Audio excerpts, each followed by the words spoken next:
Yo, yo, yo, yo, yo. What's What it up? is. What it is. Welcome to the Overly Critical Hyperanalytical Movie Club. I am Wolfie, and as always, I'm joined by my cohort, Matty. Matty, next to me.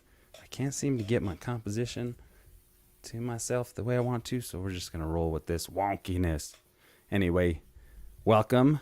We're coming back at you with some movie news and a movie review. We did Willy'S Wonderland this week, as well as a bunch of other stuff that we're going to chit chat about. Talk your Yeah. ear off.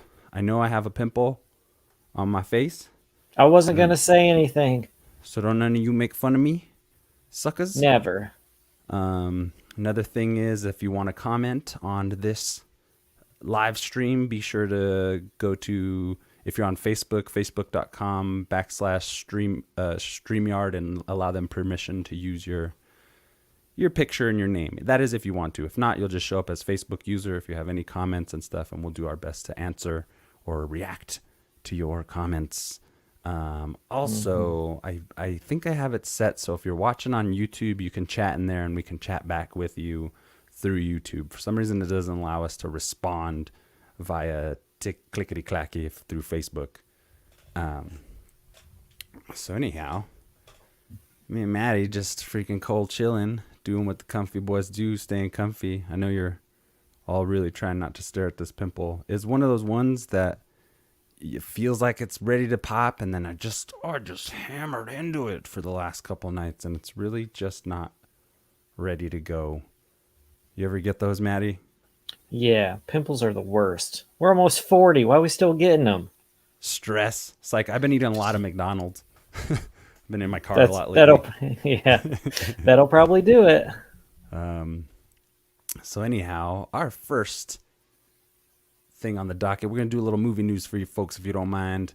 Our first one on the docket here is a Terminator anime series by Netflix, in development from the Batman writer Mattson Tomlin, and I have a link for us to look at. So give me just a second while I pull up the link, put them into a folder, so I didn't have to think about it or anything else while I work on the show. I'm hitting buttons I don't need to hit, and I'm just taking up time right now so I can share the screen and shit. Today I was in my car freestyling to some lo-fi beats, and I Yeah. gotta tell you, I still got it. I'm probably one of the best rappers you never heard Nice. When's that album dropping? of. Sick. Next year, boy. It's going to be called Dangerous Liaisons. No, I'm just kidding. I'm making all this up. We got a new I was Terminator anime series. Sorry, what were we going to say? I was excited for this Dangerous Liaisons album to drop. Well, now I got to make it. That comment made me thirsty. Oh, yeah. Anyway, we got a Terminator anime series, and, we cherry pick news stories for our movie news segments for this show, mostly based on stuff we're interested in. I know me and Matty, we're still pretty hardcore Terminator fans, even though, the last handful of outings have been a little luster. And in terms of Netflix anime, I'm a huge fan of this Castlevania show that came out. Fucking badass if you haven't seen it. So that, and they got this Pacific Rim anime coming out. I'm really starting to get more familiar with this particular type of show and animation, and I like it. And Terminator, I like Terminator. And the Batman writer, we don't know yet exactly. I don't know what else he's done, Mattson Tomlin, but seems cool. What do you think, Matty, of just this headline? I think it's what Terminator needs. I think they've done the live action outing so many times they don't know what to do anymore, so they keep getting Schwarzenegger back. It was nice to see Right. Linda Hamilton back in the role again, but I want different stories. I want it. And I remember the Yeah. comics being pretty cool. I had like a handful, not in any like order. I would just like pick them up at like comic shops because I like the Mm-hmm. covers a lot of the time. Mm-hmm. Um, and I remember some of the stories being pretty cool and like just deviated from the whole John Connor stuff. And I think Right. there's a rich world there that would be sick. Yeah, Um, definitely. Yeah. and I wanted to say I really enjoyed the Fox show, the Sarah Connor Chronicles. Oh yeah, that was And great. so, I mean, if they do decide to go that route with the, the Connors and all that, I was like, there was like some really good stuff they were starting to get into. And then Fox was like, we'll just cancel it like we do everything because we get a good series going and then we just go, oh, we'll just cancel it. Right. So I think a TV show, anime, or just another live action would be a cool direction for Terminator because, movies aren't working. It's kind of cool to, because like Alien is kind of doing that with their new FX series. I'm sure there'll be movies too. Uh-huh. But I feel like, Right. Ridley Scott with the newest Alien flicks kind of went in his own direction, which some of the stuff I love in those movies. And we talked about Neil Blomkamp the other day and how I Right. love to have seen his like Aliens sequel. Mm-hmm.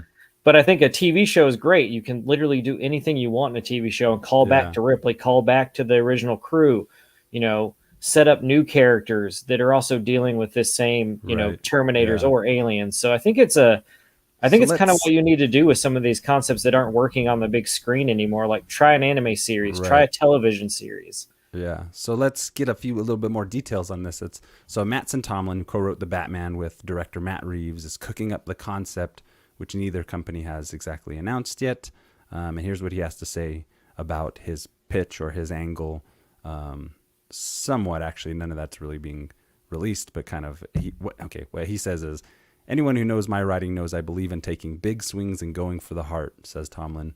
I'm honored that Netflix and Skydance have given me the opportunity to approach Terminator in a way that breaks convention, subverts expectations, and has real guts. Yeah, let's hope so.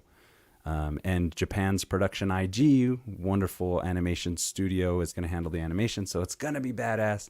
It's going to be brutal. It's going to have some like kind of hopefully some innovative animation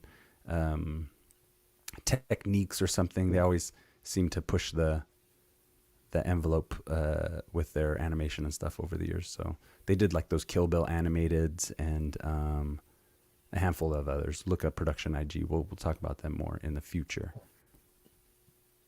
Nice. Am I right?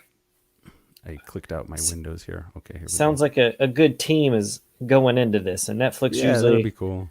I feel like Netflix is always like, you got a vision, we're putting it on the screen. Yeah. Yeah, So, which is cool. Netflix is good for that. It seems like a lot of people are getting exposure, and especially during the pandemic, like indie stuff was just kind of like that's where the pool was coming from, just because they, I don't know, the cheaper projects and higher concepts maybe, and just needing to kind of make that money. But Netflix has been cool. It's greenlit a bunch of comic book properties, a bunch of interesting sci-fi properties. So. Yeah, I'm definitely into that. Like I said, I like that Castlevania anime, and the not Robotech, the Ultraman they had on there. The Godzilla one I hadn't watched all the way through, but I do like the animation. Maddie don't like it. I mean, it's just it's just really boring. Yeah, it's very slow I never cooker. finished the third one. I was like super psyched for it. Like the concept sounded cool, Hmm. but it's like, cool, just a bunch of characters are going to talk. We're going to see Godzilla for like a second. Then they're going to talk a lot more about Oh yeah, that how was the Godzilla worst. destroyed and killed his family. And I'm like, get over it, man. Yeah, that Show is. me that G-Zilla. That's what I'm here for. But I'm getting more into it, and also I'm exploring the potential of a lot of things that you can just have on in the background that are nice. I like to draw a lot and work on things on my laptop or my iPad or whatever. So it's nice to have something just kind of fill in the room Yeah. sometimes. So there are certain shows that are real good for that. It's oftentimes stuff you've seen before or whatever. But anyway, that's some good shit. Our next news item on the docket is Hulu and FX Why the Last Man first footage. Now don't get too excited. I haven't watched this yet, but it is just like a small clip from a compilation of other shows that they got coming out. But this one's been long in development for a while, so it'll be cool. And I mean, it'll be interesting to see how it relates to us having gone through this pandemic and everything, and for those that don't know, Why the Last Man is a story about, one at one day or at one point, all the men start dropping dead in the universe, and no, like, women are the only population of the planet at this point, except that the main character is a young man, and nobody really knows why he's still alive, and they try and hide him. A few people. There's a lot of cool characters that come into play. Go ahead, Matty.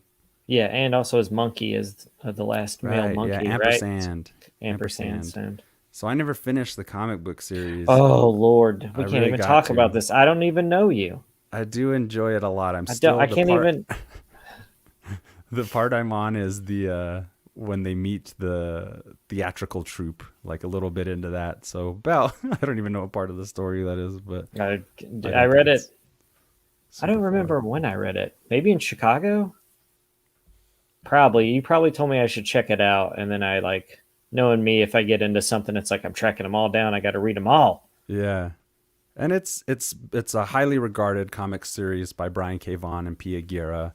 Won a lot of awards and just was like a monumental story at the time. And people have been trying to make it a show for a long time. Long time ago, there was rumors that Shia LaBeouf was involved in a Y the Last Man reboot or not, or like canceled adaptation or whatever. But he's gotten canceled. But it's cool. I like FX. They make a lot of good shows. They produce a lot of good shows. And so, I'm excited what they have in store. We saw a little bit of this stuff at that investors conference that they had a little while back when they dropped all that Marvel stuff. But Why the Last Man was not one of those things. So what we're going to do here now is I'll come back and read some of this here in a minute. But let's watch this footage and see if we can't catch it in this iconic new series promo. Let me know if you can't hear it there, Matty. I think I hit the thing. Yeah, I can hear it. Okay, I'm going to pause it for a second. Blow it up. Okay. Oh my goodness. Unmute. Hold on, folks. Bear with me. I'm only one man. Okay. We stand on the precipice. I like that guy. I like that guy. To a mighty movement. You about to move into the big leagues. Iconic on 3, 1. I love Dave. I love Atlanta. That. Our lives are the lives that people rapped about.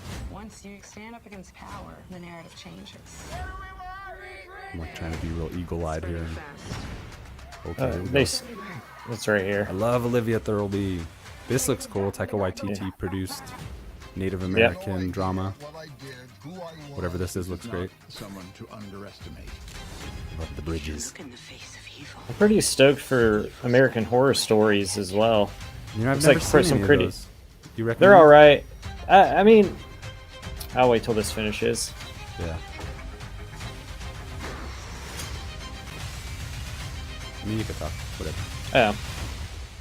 So my thing with American Horror Story is half of the season's good. The last half just kind of derails for shock value. But I love there's some really good creepy moments. And if these are just supposed to be like, from what my understanding is, just single episodes, like kind of monster of the weeks kind of stuff. So I think I might like that more because it's going to be a more contained, and maybe there's going to be an overarching element to all of it to like end the series. But I think I might enjoy this more because they can do a lot more, and they're not, I don't know. Some of the seasons are good. The first 2 are good.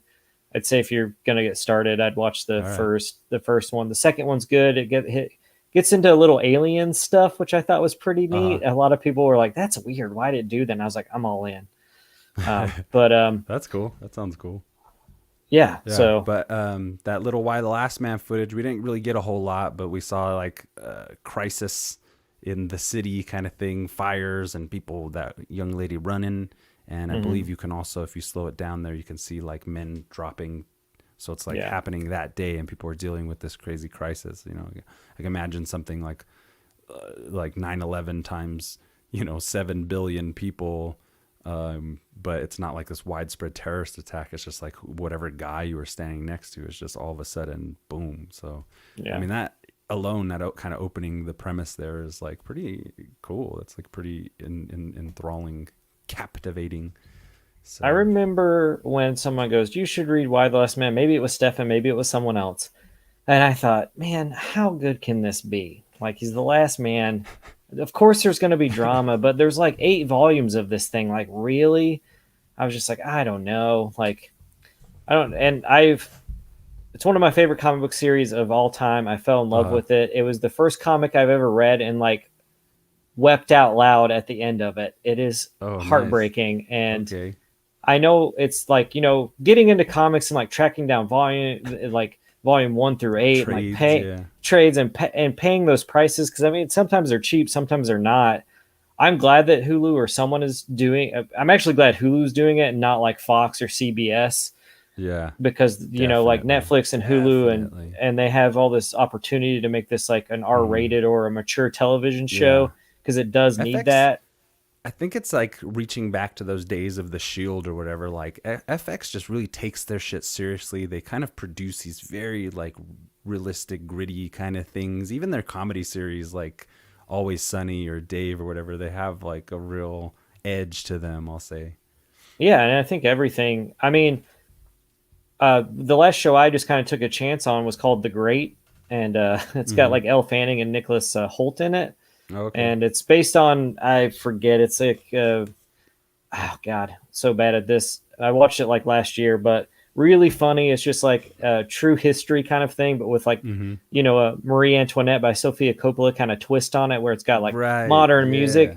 And Nicholas Hoult is just a dumb guy, like Prince of Russia, and he marries this English. I think Elle Fanning's supposed to be English, but it actually happened. It's just, you don't really hear more of her story of it. In history, so they're kind of just like making stuff up, and it's so good. It's funny. It's just like all the growth, and it's just a really great show. But it was one of those I was like, because it's not really my thing. I'm not, unless it has some kind of supernatural spin to it. I'm not really into period flicks. So it's weird for me to just go watch like this kind of weird, kind of dark comedy period show. So. But that was great, and I can't wait for a second season. And that was just something that randomly dropped on Hulu. It was like, you might like. And I was like, would I? You don't know me. And then I watched 2 episodes. It's like, Hulu does know me. That's really cool. I'm glad anybody out there who watches The Great, go ahead and feel free to chime in. I'll start watching it. We'll get that conversation going. Yeah, it's so good. Maddie and I swim in these pools of like genre stuff. Like we do a lot of horror. We do, we do those big dramas and stuff, but we kind of stay in these same pools. Anyway.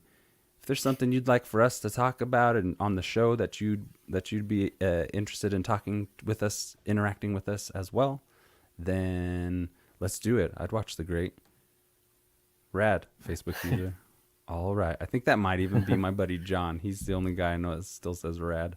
I say rad from time to time. Oh yeah, some people do, I guess. I mean, probably not on here, but I do like that he just said rad.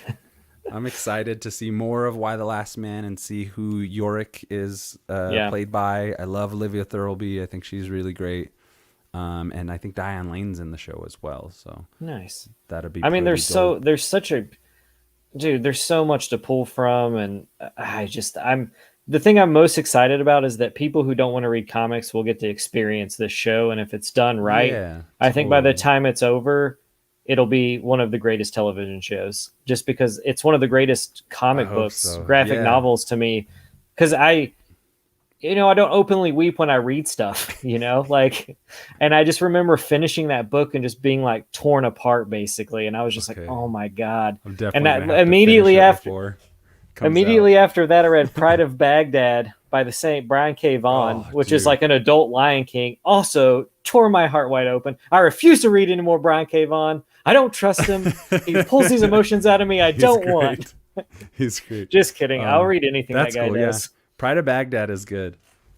Forgive me, folks. I would love to see a version of that as well.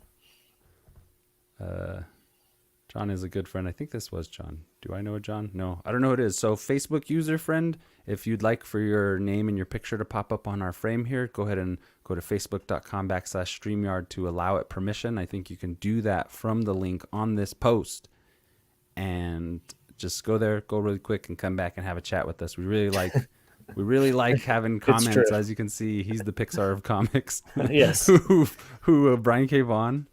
Yeah, interesting take. He can well, that's handle cool. the action, the adventure, but pull at your heartstrings at the same time. Yeah, he's a great writer. I'm very excited about that. So more on Why the Last Man to come as it progresses. That was actually really cool to see that little bit of footage. Our next piece right here is we got Tom Clancy's Without Remorse. We're gonna watch this trailer here. This is starring Michael B. Jordan as a badass. He's the new Jack Ryan apparently. The alternate or the Tom Clancy universe. Another badass. I don't know. I don't even know that much about Tom Clancy.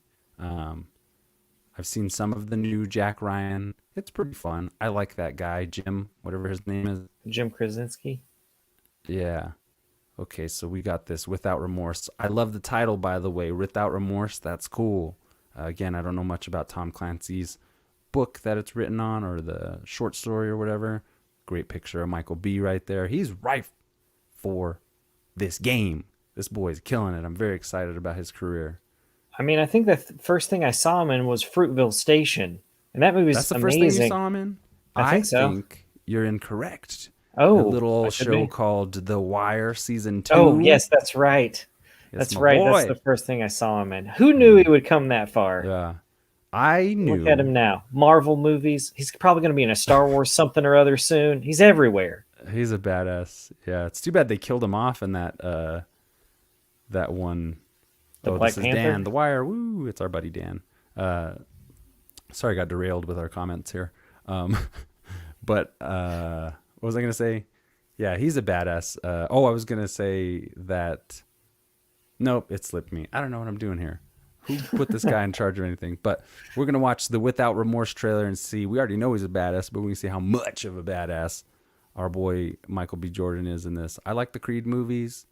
Oh, I was going to say it's too bad they killed him off in Black Panther 2 because he would have been a great replacement with that whole turn that they had or whatever. But we'll see what they do with that, and we'll be on that as well, folks. But without further ado, we're going to check out this Without Remorse trailer. That's no good.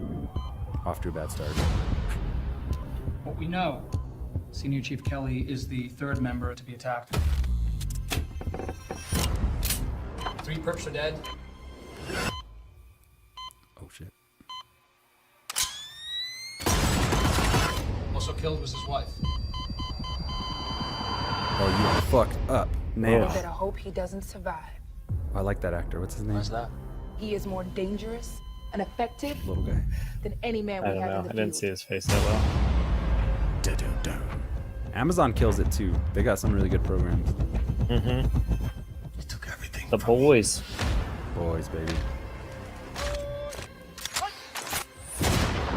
They These missed were foreign up. attacks on U.S. soil. All right. I have to respond. Guy Pierce. Fuck yeah, dude. I'm watching. I bet he's the bad guy. Every episode of this. Guy Pierce. Yeah. But Yeah, I bet he's behind all this. Somebody- There's something inside of me that I can't turn off. Nice. Kick ass, man. A part of me that won't stop for anything. No remorse.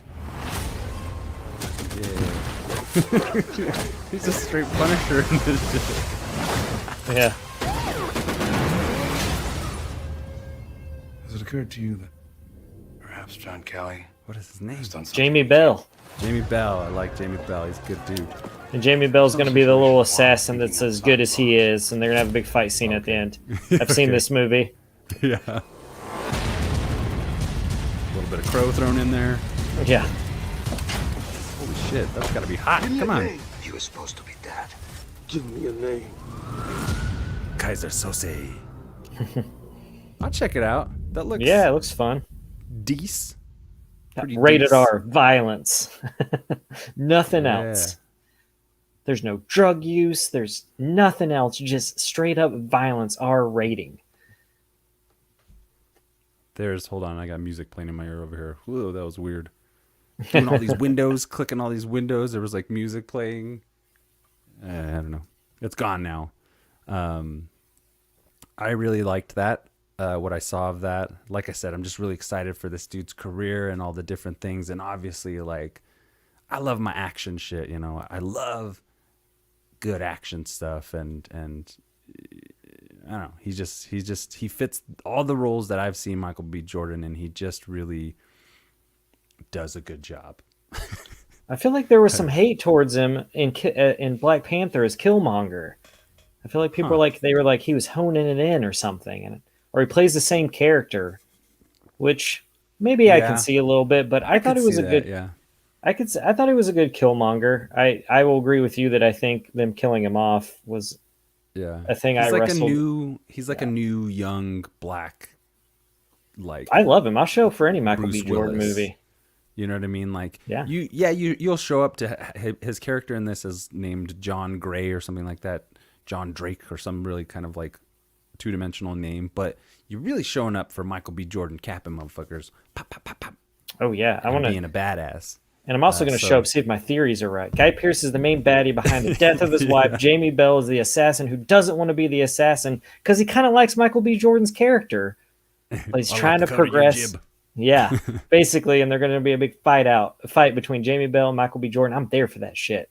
Because weren't they in Fantastic Four together? That's right. Reunion. Which you saw that Fantastic Four reboot. How did he? Terrible. I mean, it's terrible, but how did Jamie Bell do as the Thing? I thought that was really interesting casting. Did he bring anything interesting to the table with it? I think the cast was good. They were just in a terrible movie. Yeah, yeah. I think all are really good. Kate Mara. So watching the first half of that movie, I remember being like, "Oh," and people hate this, and then the last half of that movie is just garbage. But like, I felt like a younger Fantastic Four was like, "Okay, I'm down. Let's see where this goes." Make it a little darker from the previous films. Mm-hmm. That could be cool. I'm down. That's kind of what comic book movies were doing at the time. So I got why they tried to do it. I think the CG thing could have looked a little better. Mm-hmm.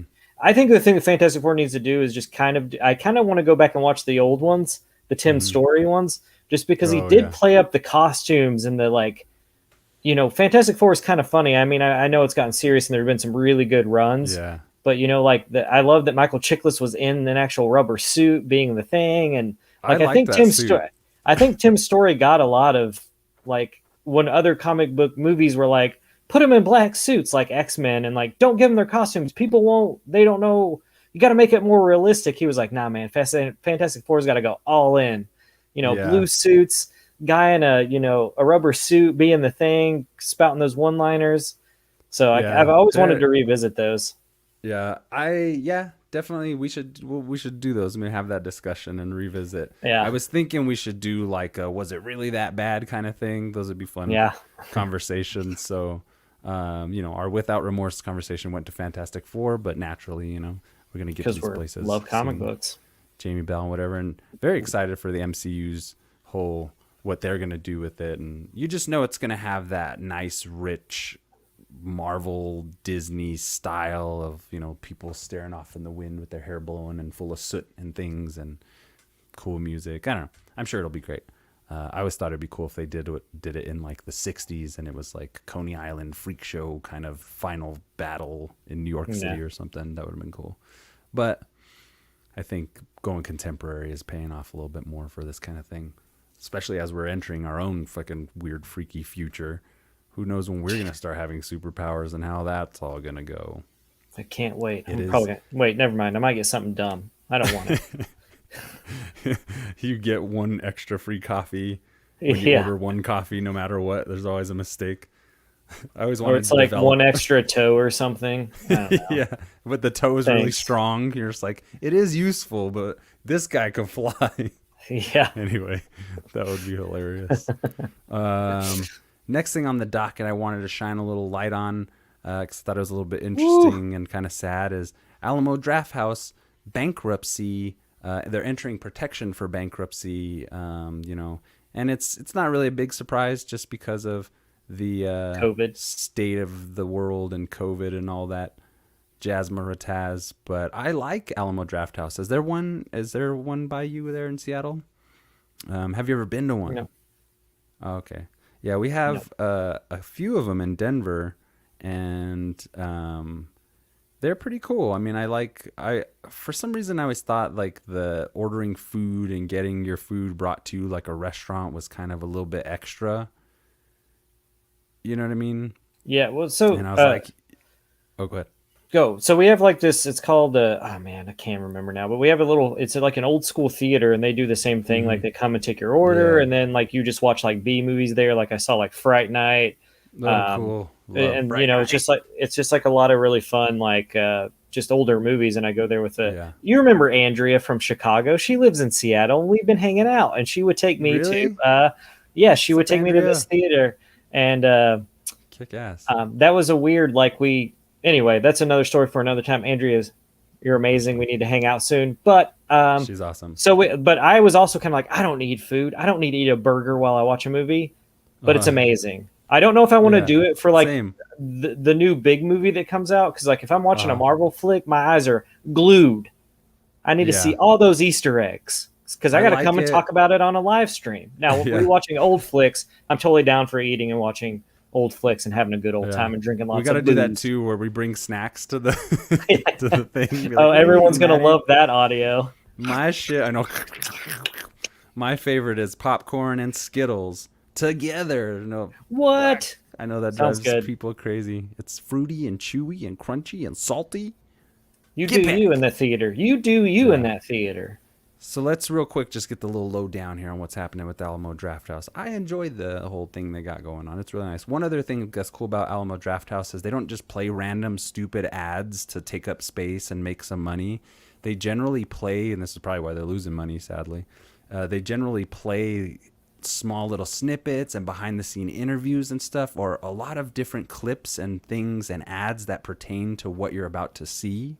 If it's like a new horror movie, sometimes they'll play old horror movie trailers and old ads from back in the day, you know, so Nice. it's really fun. They're a little bit Nazi with how they approach, you know, if you do open your phone one time, you're out of here, you know, like they get pretty serious about texting and whatever. And I get it, but it seems a Dude, little I bit turned my like phone off. No time. I totalitarian. just paid $20 to see a movie. Everybody better shut their phones off. That is true too. I mean, I understand why they do it. The enforcement of it, sometimes it's like my sensibilities, my rebellious sensibilities next to my need to watch this movie uninterrupted. If you walked into an Avengers Endgame and were like, I need to be on my phone, get the fuck out of this theater, man. That's I need to true. know what happens in this movie. I guess some critics for a while were like live tweeting movies while they were watching them, and it caused like a big stir in like 2008 or something. 2000. Dude, I'm totally that guy. If you're next to me or I can see your row and you just light up that phone, I'm like, ooh, you were one of the worst yeah. people in the world. I let a lot slide at the movies, but it just really depends if people are persistent with their annoying shit. I would let would it slide if the probably say movie is something, but- terrible. You know, and it really makes you. Sometimes people are just like, no, I don't give a shit what you have to say, and then you're just kind of like, well, I did everything I was supposed to do civilly, and I'm not really gonna get in a fight with somebody here, and I guess you got to just go tell the manager or something. But But then you're getting then up you and you're missed missing a whole that bunch movie. yeah, then you missed the. Anyway. You can't win. Alamo Drafthouse. Texas movie theater chain Alamo Drafthouse Cinema has filed for bankruptcy protection. Like all movie theaters, the popular dine-in theater chain took a massive hit since first closing almost a year ago due to coronavirus pandemic. Alamo Drafthouse reopened August 21st in select locations with safety precautions put in place. Like, they didn't have a lot of space to begin with, let alone to just not let a certain amount of people in. Tough to make money. You got to sell a lot of booze during that movie. Now, per deadline, Alamo Drafthouse Cinema is filing for bankruptcy protection. The theater chain has filed for voluntary Chapter 11. So it seems like it's something that it's a precaution that most these theater chains are taking anyway. So just want to shine some light on it before anybody got too sad about it. But, you know, the state of cinema is pretty rough. Other than our home releases and things and adapting to that, it's tough not being able to go to the movies. I miss it. Yeah, me too. It's weird to be watching like a Godzilla versus Kong on my home television, you know? Yeah. That's that's one I want to go see in the theater, you know? Right, yeah. I mean, I also want to see Mortal Kombat in the theater, but that to me that's a little different. It's not like not like a big huge knockdown drag out battle between two kaiju, you know? Yeah, It's like, or like Black so. Widow. I totally understand them holding off until they can get it into theaters and everything. It's gonna be badass. I would be sad to see like the X-Men's debut in the MCU at home. yeah. It would be cool, but man, the theater, the atmosphere, the loudspeakers and everything. I just got to be rich so I can build one of these things in my bunker. I know. Gotta get on that Bitcoin, baby. Get on that True. cryptocurrency. This crypto, the rich people they got that crypto going, and if we don't get on that crypto now, we're gonna be sore as hell later on when that shit continues to blow up. Anyway, I'm trying. What's the good crypto right now? Bitcoin Ethereum. is like $42,000. Ethereum, how much is that selling for? 1,500. I mean, there's other ones. I feel like this is a Give me different some conversation. Dogecoin. Yeah, Yeah, right. whatever. We're just hanging out. Yeah, I have some stellar lumens, which might be a good one. It's pretty cheap, 42 cents. It's up right now. I bought it at like cool. 37 cents. So Would like to get into some blockchain action here soon. Some crypto. got to. I don't know what to do with it. I mean, I'm making a little bit of money now. I don't know what to do with it, but it's just kind of stagnant. So I want to put it into stuff, see if I can make more. Yeah, that'd be tight. And not work for it. Just let it build interest in. So our financial show is coming as well, folks. There's a little preview of It's only 10 minutes long. We won't know what Tales we're from talking the about. Crypto. Copyright. Copyright. That's so good. Tales from the Crypto. We're gonna be like financial. We just tell geniuses. horror stories from cryptocurrency Trading. universe. Yeah. Anyway, next up we got our review of Willy'S Wonderland, starring Nicolas Cage, directed by, I pulled this up on IMDb. Hold on, give me a second. You know me. We're really bad at all of this.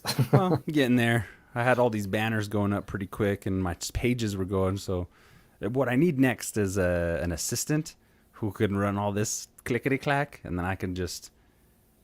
Oh, great! Of course, IMDb is not coming up. Well, I'm trying to pull up the director's name. Maybe I can get him. Here we go. Give me a second. Oh, I got it. Kevin, directed by Kevin Lewis, written by G.O. Parsons, starring Nicolas Cage, Emily Tosta, Beth Grant from Donnie Darko, Rick Rates, Chris Warner, Kai Cadleck, Kaylee Cowan, Jonathan Mercedes, Terrell Hill, and a few other people that were in this movie. And I like the poster art. I had a fun time watching it. We'll discuss a little more. I'm very interested to see what your thoughts are, being the horror aficionado that you are. How do you feel about Willy'S Wonderland? Oh. Was it a Wonderland No. for mini fats? I did not care for it. Well, not one iota? I mean, there was some stuff in the beginning where like the animatronic baddies are creeping towards him that I thought was pretty well done, but I just it's like the cast of characters that like show up, like the teens. I just found myself looking at my phone a lot watching this movie. Yeah, I was doing some a of few the things. some of the animatronic kills were kind of sweet by Nicolas Cage, but he doesn't talk through the entire movie. And I think now seeing him in a movie where he doesn't talk or yell, it's kind of why I go see a Nicolas Cage movie. To see him talk and yell. Yeah. Really. And I mean, some of the animatronics say some weird, like, fucked up shit that's kind of satanic, which is kind of funny. Because they'll be like, I'll swallow your soul. Yeah. And then Nicolas Cage beats the shit out of him. Is like total Evil Dead fun. But it's just, there's not enough of it. It just, to me, it just didn't land. I was just like, I'd much rather be. So before I started watching this, I was on HBO Max and just added, and I was like, oh, Assault on Precinct 13 remake. Ethan Hawke, I'm a big fan. Just rewatched Training Day the other day. He's a good actor. Can't wait to see him in the Moon Knight series. Really excited for him to be some kind of super villain, possibly. But I found myself watching Willy'S Wonderland and wanting to rewatch this remake, which is kind of a bland remake, more than I wanted to watch something that is new and like is whatever.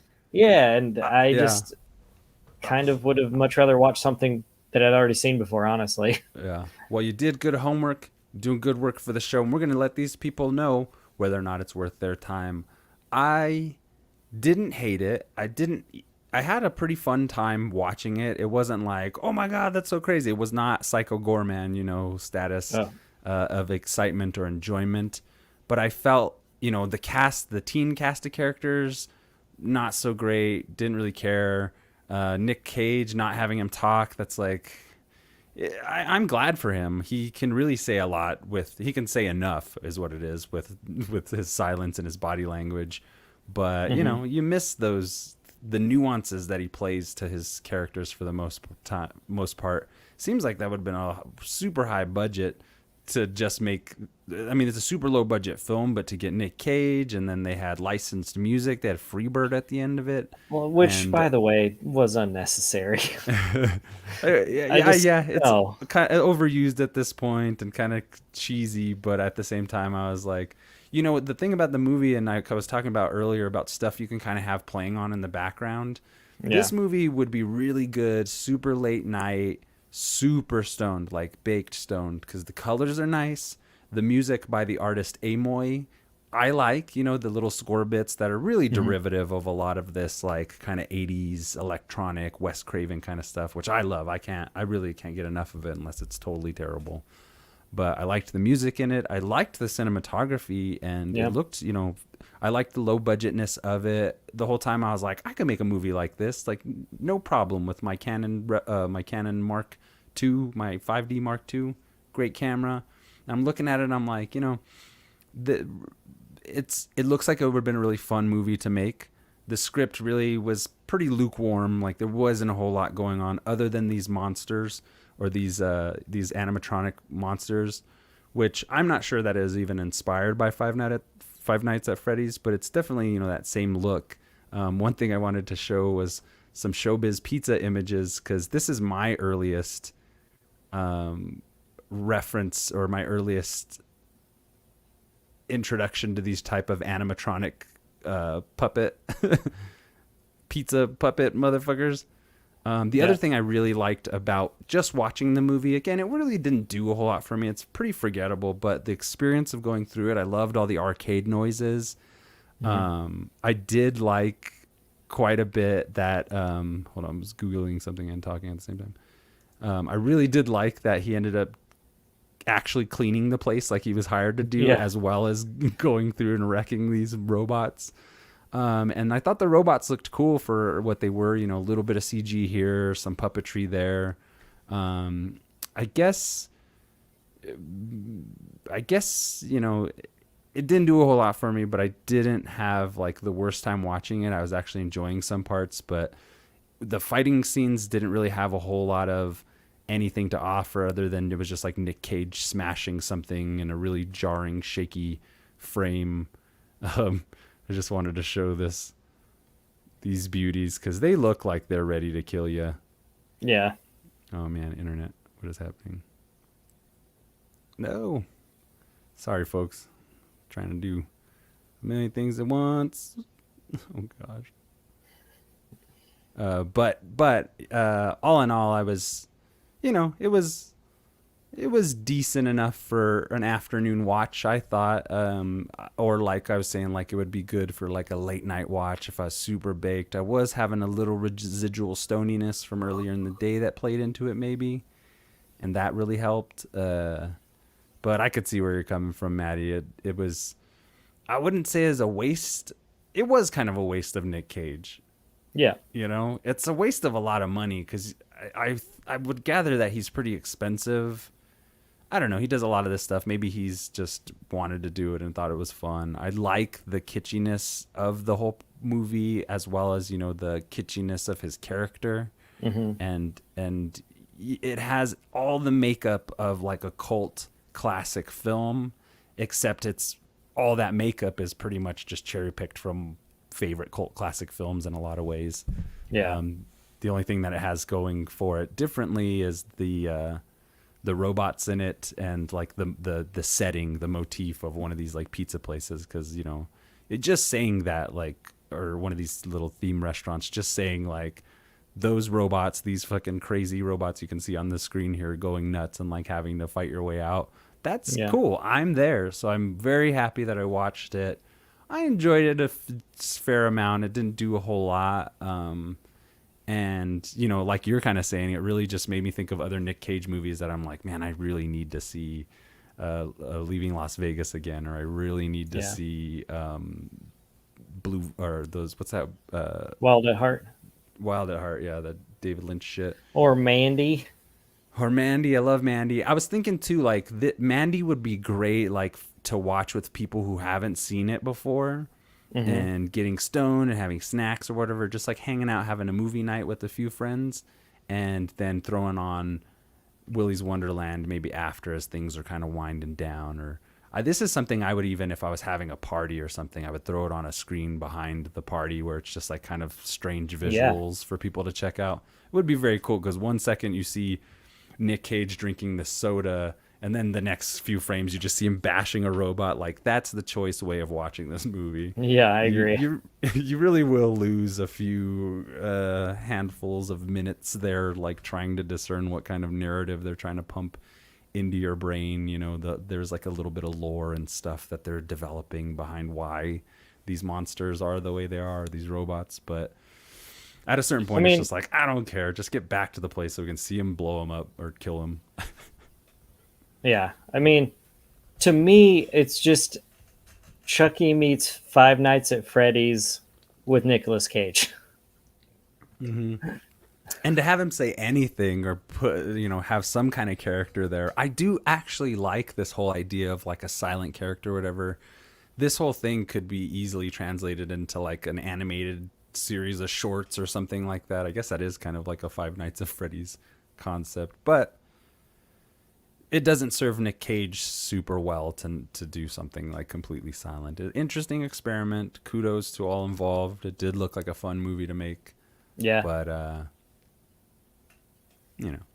it's all right. So out of 10 psychotic animatronic theme restaurant robots, what do you give Willy's Wonderland? I'm very curious. I'm going to give it a 4 out of 10.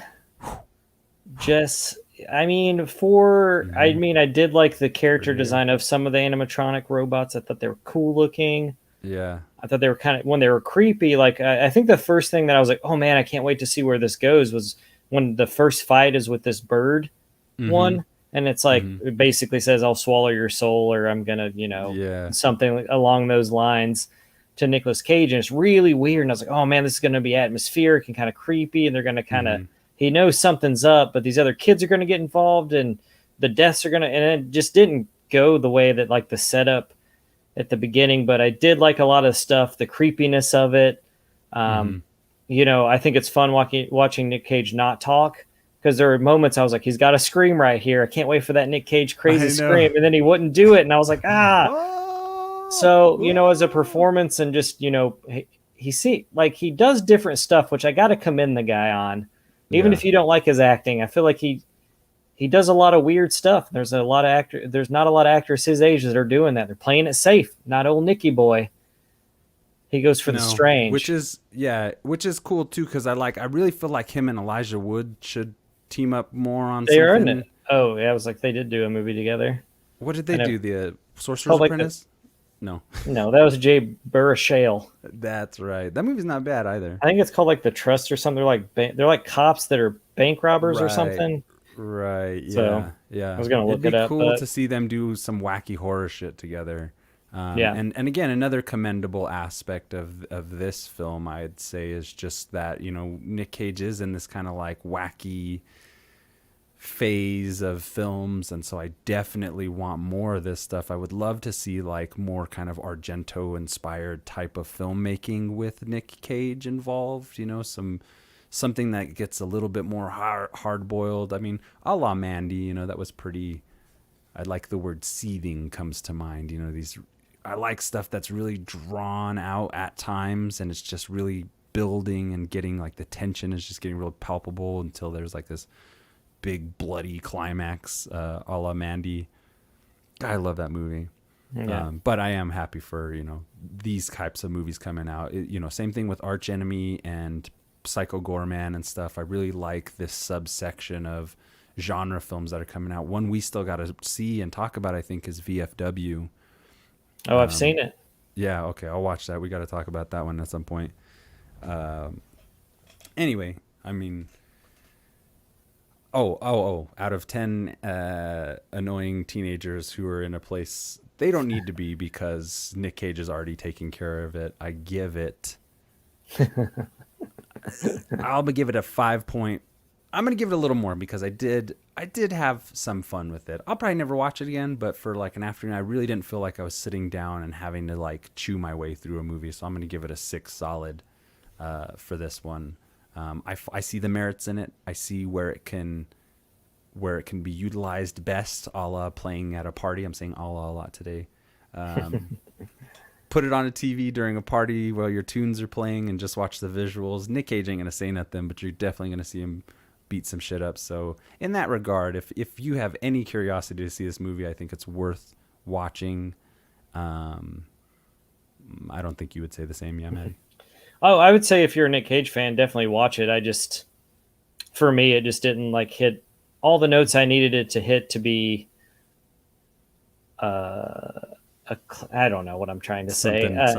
Yeah, it just didn't do it for me, man. I mean, I think the teenagers really took me out of it, and I think the concept of just like his car breaking down, or not to give anything away, like his car breaks down, he has to go clean this thing because he doesn't have any cash, and they only accept cash in this really small town. Yeah. And then, like, as events transpire, a la the Chucky reference I made, and you find this stuff out, and I think for that, I just didn't need the teenagers. I understand, because at the beginning of the movie, you get this little prequel kind of thing that happens. To me, it's unnecessary. Just have Nicolas Cage go in this thing. He's going to be sacrificed to these animatronic beings, and have him fight his way out. That's your story. You don't need anything else.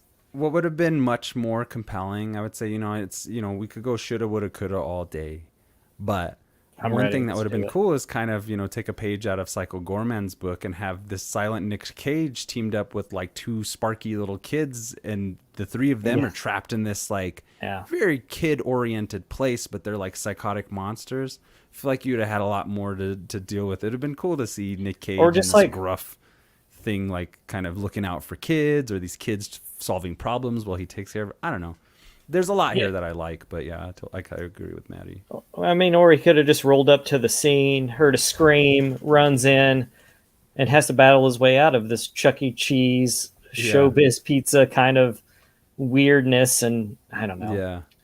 For these kind of movies too, like low budget horror movies, I do like the simple setups, like bro just drove into town flattened his tire, and he takes work, and then the work ends up getting him embroiled in this whole mess, and that kind of thing. I like those simple kind of setups where it's just like that, it's not a whole big arcing mythology you need to know in order to go into the story.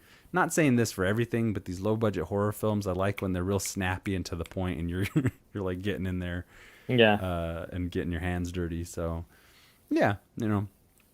I think it's worth the watch if you're curious about these type of films, and if you love Nick Cage or whatever. And we had a time with it. It was all right. We'll come back. They all can be winners for each of us. Yeah, that's true. But we do love watching them, and it's great that in a lot of ways our job here is just prepping the show and watching movies for it. So life can't get any better than that. I'm feeling good, pretty good lately. So as you could probably tell, I probably would have not liked that movie if I was in more of a bad mood, or if I didn't mind renting it or whatever. Yeah. So that's our review for Willy'S Wonderland. Check it out or don't. Nick Cage is alive and well, and he's kicking ass. I would not mind actually to see him come back as Johnny Blaze Ghost Rider, as well as maybe them doing that other Ghost Rider that people like. Just have him cameo as Johnny Blaze, and other people handle what he's doing. But I think he's earned his gonzo wacky comic book redemption. I would say maybe not for a prolonged period. Yes. I mean, a multiverse of madness. If he shows up in that Doctor Strange movie as Ghost Rider, I'll be all right with it. Yeah. Just as long as he doesn't say all out of mercy or some dumb shit. Thank you for nothing, Mark Steven Johnson. Jesus Christ. Punching the shit out of me. That's because that director makes you so angry, as it does me. That's right. He makes me want to just.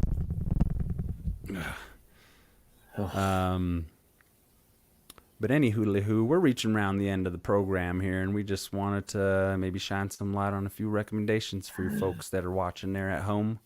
And Matty, what do you got for us this week? Well, I noticed I haven't seen it yet, but Ken Russell's The Devils, which just dropped again on Shudder. I've never seen it. I want to see that.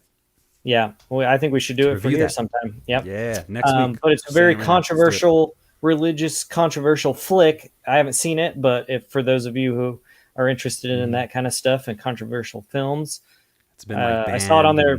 Yeah. Yeah, so I'm going to watch the movie and then I'm going to read about all the controversy and stuff. I just kind of want to go in just knowing it's controversial and just see what happens.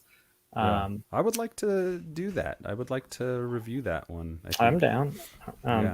Then I just finished season 1 of a little show called The Righteous Gemstones with Danny McBride, John Goodman, other people in it. Oh, Walton Goggins. Oh my God, Baby Billy. Chime in if you be watching Righteous Gemstones, folks. Chime in. Oh, what a so great good.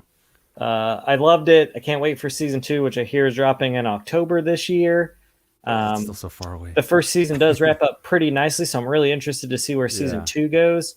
But I'm sure they can get up to shenanigans. That crew of like Danny McBride, Jody Hill, and David Gordon Green, they're always up to crazy shenanigans together. They're out there. They basically created their studio to go make that show in North Carolina and Halloween, nice. I guess. Yeah.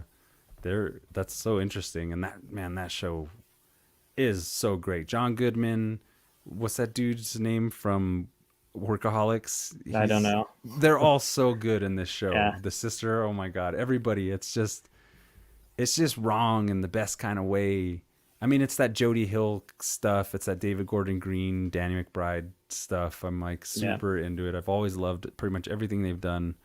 Righteous Gemstones is sick. So I'm glad you're watching it now. We can talk about that. We'll do our little episode reviews of Righteous Gemstones when that shit comes out. That'd be so great.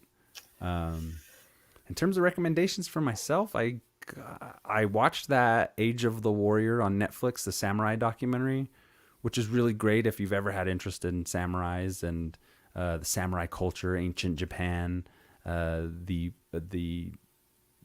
all the different warlords and how they set up more political structural system for Japan later on than a lot of the civil war that was going on. Anyway, all these stories, all this like family drama and betrayals and things, and it's all historical and it's really pretty well done. The dramatizations and stuff keep you moving. There's a lot going on there, so I kind of feel like it's one of those things that having just a surface interest in samurais is not really gonna keep you watching. But you know, if you're a history buff and you really want to know about or really get into it, it's really a good primer that I've heard for a lot of samurai stuff, and it's pretty dense for what it is, for being that kind of a beginner introduction to samurai culture and stuff. And I learned a lot that I didn't really know, so I recommend that one. It's a pretty brisky series. I think it's only like 6 episodes to watch. Also a YouTube channel that I think everybody might enjoy if you're into games, retro gaming, video games, 16-bit console era, or early PlayStation, Nintendo 64, or whatever. There's Friday Night Arcade on YouTube. Check that channel out. This guy does some really nice little mini documentaries full of great imagery from all those old games. A lot of times I just love hearing those old sound effects and seeing the graphics and the box art and everything like that. So that guy's YouTube channel is really good. There's a lot of little ones like that. I cruise YouTube pretty frequently. So that's what I got this week for recommendations. Anything else before we head out into the sunset? Oh, I was gonna say, so I saw a trailer on Vudu. I don't know if anyone's seeing it, but if you are into samurai stuff, it's called Crazy Samurai 400 versus 1. It looks pretty intense. It looks a little low budget, but looks like a lot of fun if you need a new samurai flick. I'm on the edge of making the rental purchase. Okay. On our way out. Yeah, it was pretty. I was talking to a friend and she's like, "What are you watching?" I was like, "I don't know. It's called Crazy Samurai 400 versus 1." And by the end of it, she's like, "Does it look good?" And I was like, "Yes, I think I might have to watch this movie." All right. I am queuing it up before we get out of here, folks. We're going to go ahead and watch this little samurai trailer Matty mentioned as per our recommendation section. Hope you get a little something out of that every time we do it. I like to do it. We got this ad here. Just gonna go ahead and let that play. Wine and grow it into a $2 million Wix, baby. business. I use Squarespace myself. Oops. Give me samurai, you son of a bitch. Dang. There we go. Crazy Samurai 400 versus 1. 吉岡門弟100に他流派300の総動員本日が山本武蔵の命日となろう That poor butterfly! Yeah. 始めるか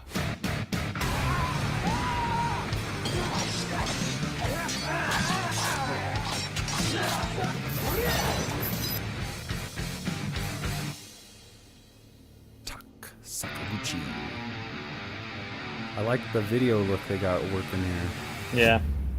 I mean, I'm super into just low budget filmmaking, straight up. I mean, I don't know how low budget this is, but I mean, all the suits look great. yeah. You know.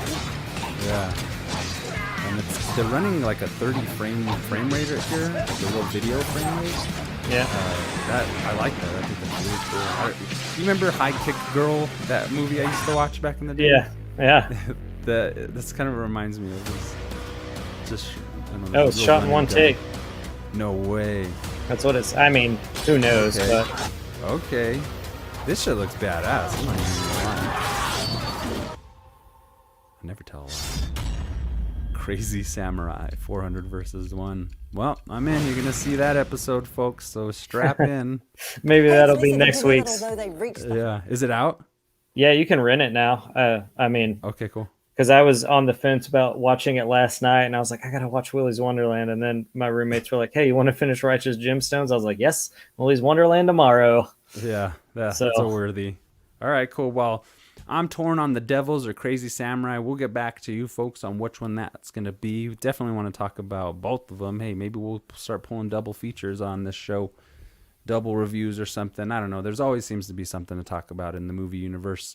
If there's True. anything you'd like us to cover, please go ahead and leave us a message on this post or reach us at overlycriticalmovieclub@gmail.com. If you want to leave us a little note, if you want to send us death threats to get us off the air, like whatever it is, just send us an email. It's no big deal. If you'd like to support the show, you like our efforts, you're actually enjoying what we're doing here. We're enjoying what we're doing here. Go ahead, and if you're so inclined, or if you're so in a position to help out in any financial kind of way, we have 3 tiers on Patreon right now. A $1 tier, which gets you a shout out in each episode as long as you're a subscriber. Our $3 tier, which is the junior producer, the $3 overly critical junior producer tier, which gets you a shout out. It gets you exclusive monthly wallpapers for your phone, your tablet, your devices, your desktop, whatever it's going to be. I like making them. I think they're pretty fun to have. And you get early access to episodes that we're cooking up. We've mentioned Overly Critical Classics a couple times. That's coming. I am taking my sweet ass time editing it, but I'm very much at the end. We deep dive The Crow. We got a bunch of imagery. We got a bunch of behind the scenes stuff. It's really cool. Here, I'll give you a little taster of what that is like. Here's the banner we used for Overly Critical Classics. The Crow. I got a lot of banners going. Whoa. So that's what that looks like, folks. But stay tuned. We got The Crow coming.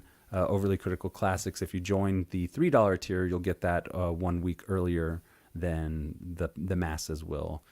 Expect more news on other Overly Critical Classics as they come. We're just going to talk about all our favorite movies as we do. But those ones are a little bit more podcast-like, a little bit more edited, and they got imagery and stuff. So that's the ad for now. Stay tuned for more on that. I'll flash the Patreon again just for those those of our friends who are super cool. If you're watching this on YouTube and you want to get in on our Facebook group, go to facebookgroup.com/groups/overly critical movie club. We're pushing about 300 members there. It's really good. It's really fun. We share a lot of stuff, movie posters. We share our commentary on films. We share our commentary on movie news. We answer questions. We do fun stuff. Look for more polls and things. I'm just figuring out how to make polls and different questions and all kinds of stuff. So we're going to get into it this year, 2021. So come join the group. This is supplemental to the group, the program we got going here. So we really do thank you for joining us for these as well. They're really fun. If you want to see us on Instagram, at Overly Critical Movie Club, I'm Wolfie Cruz, at Wolfie Cruz, or at Wolfie Cruz Art. That's my illustration. At Old Beardo for Matty. And we're on Twitter now. Forgive not having too many posts yet. I'm going to start, I got to get everything kind of integrated. But we're on Twitter at Ocha Movie Club. Find us there. And we'll be seeing you on the tweets, and we'll be twitting to you, or whatever, how they say it. We also got some merch. We got a few t-shirts for sale. If you want to become even more kick-ass member of the group, go to tpublic.com and search in their search bar Overly Critical Movie Club. We don't have a fancy schmancy link yet. There's just a bunch of letters, so it's easiest just to do that. And I also want to thank our new patron, Dan Crozier, for being a badass. He is one of our Ocha Movie Club junior producers at our $3 level. And you'll be seeing The Crow first, my friend. So far, we only got the one, but he's a good dude, and I'll be sending you The Crow episode shortly. And thank you for supporting us. You're a badass. And what else do we got here? I'll flash this again. If you want to leave us something or other, if you think we're talking out of our ass and have nothing cool to say or completely full of errors, just go ahead and leave us a message there. And we'll go ahead and tell you to fuck off. No, I'm just kidding. No, we'll make the show better. Yeah, we want your feedback. And, we're going to be here, so come hang out with us. This is what we do. Anything else before we close out? I got new specs. Your glasses look nice. Thank you. I bought them just for this show. Yeah. I didn't actually need them. That's not true. I broke my other ones. How'd you break them? Wearing masks and having glasses. Oh yeah, and because I do a lot of lifting at work, I got pretty sweaty and they slipped off my face, and I was trying to catch them, but I was stepping at the same time, and they fell, and my foot landed on the glasses part and kind of bent them. And I tried to get them fixed, and they're like, they're gone. Toast. They said they're gone. They're never coming back. And I said, well, get me another pair then. And I went and got them today. Well, your new ones look good. I'll go ahead and update the Overly Critical artwork. For those. Put me in a flannel too. I feel like I've worn this like every time we've done this podcast almost. All right. Hey, that's a good I always idea. put it on and I'm like, I've worn this at least 5 times. Stay tuned for updated art, and I pretty much get an idea for a new show type every week. I'm not trying to get ahead of myself, but again, I think we're starting to hit our stride here. We're sounding good. We're looking good. I got a lot of ideas for 2021, and we're having a lot of fun doing this. So anyway, without repeating myself, one other thing is I'm moving from my current location to a new location, which will be quite interesting. A lot more space I will have. I do like this background behind me quite a bit and what I've been able to do with these blinds here. But that's subject to change. So things are going to look a little different next week, and hopefully this pimple will be gone. I'm Wolfie, signing out. Love you. Bye-bye.